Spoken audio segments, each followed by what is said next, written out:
Ahojte. Som neskutočne šťastná, pretože dnešným dňom sme odštartovali projekt Šanca na zmenu.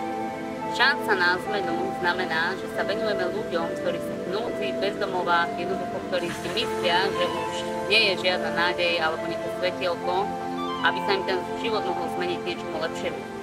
Ja im nemôžem poskytnúť domov, nemôžem si ich zobrať domov, okúpať ich ani ich zamestnať, ale čo môžem urobiť je využiť svoje remeslo, ktoré mám v rukách a môžem ich ostrihať, môžem ich urobiť krajšie. A veľmi by som bola rada, keby sa do tohto projektu pridalo nás viac. Ak máš nejaký nápad, ako by si vedela prispieť do tohto projektu sama sebou, ozvi sa mi, napíš mi, budem neskutočne rada.